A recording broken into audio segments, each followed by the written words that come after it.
Serhiy is a former investigator who has been working as a private detective for more than 5 years. He says that his work in Ukraine is technically illegal until a new bill on private investigators officially goes into effect.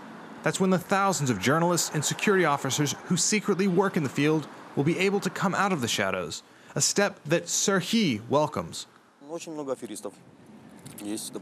There are lots of frauds. People generally come to our agency after they've been tricked by detective agencies because we're not cheap. There are people who do the same work for much less, only they just take the money and that's it. When the bill is signed into law by the Ukrainian president, a register of private detectives will be created to make their work fully transparent. And when a person wants to order a service, they can go to the site and see if that person is actually allowed to do detective work. Anton Harashenko is one of the creators of the law on private detectives. The Ukrainian MP says while working on the bill, lawmakers tried to follow the best European practices. For example, he says, in England, there are twice the number of detectives as there are police officers. The sector works well in England. Private detectives have been working for several hundred years. Sherlock Holmes is a great example and symbol of private investigation. For example, if somebody goes missing and the government isn't looking for them, they'll put it on the register that a case has been opened and nobody is searching other than his parents. Local police can't do it because they don't have the resources. There is only one person in a given district who investigates missing persons. Serhiy says detectives can be at your service around the clock. The main thing is to get to them on time. People turn to us as a last resort. They go to the police first, the police search, then a lot of time passes and they come to us. After coming to us, they probably go to a fortune teller. The search for missing relatives makes up about 30% of all requests to private detectives.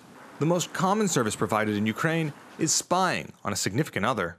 About 60% of our work is extramarital affairs. Few people ask about business, and people ask to look for missing persons. About 80% of extramarital affair cases are confirmed, and the clients are usually 50% men, 50% women.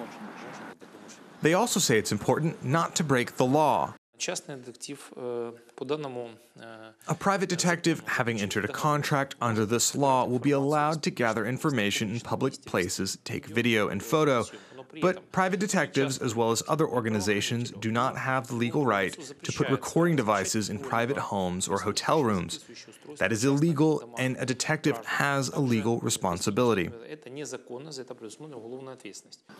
Violating the privacy of telephone conversations, written messages, and other correspondence can result in a fine and up to 3 years imprisonment.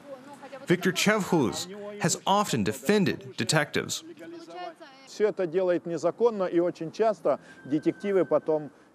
Detectives often work illegally, then come to us for defense, because criminal cases are often brought before them for using illegal methods, abuse of power, or fraud.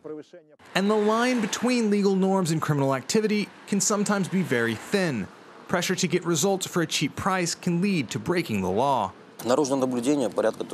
Field surveillance can cost $300 for a 12-hour shift. Searching for someone costs at least $150, and the budget is unlimited. It can be either $1,000 or tens of thousands of dollars. Private investigators in Ukraine are becoming increasingly popular, and their work will be invaluable to local law enforcement. So the new law will also regulate interactions between detectives and police. We're like a family doctor. People need to tell us the truth for us to do our work. Because also, in general, our clients don't tell the full truth. My wife left. Can you find her? Well, is she hiding from you? No, she's not hiding. And when we find her, she says they've been having problems. She's hiding. She doesn't want them to find her. That's when we call the police. According to experts, Ukraine's private investigation market is worth tens of millions of dollars. And it's one of the most unregulated industries in the country. So there's hope that legalizing and regulating should be good for both detectives and their clients.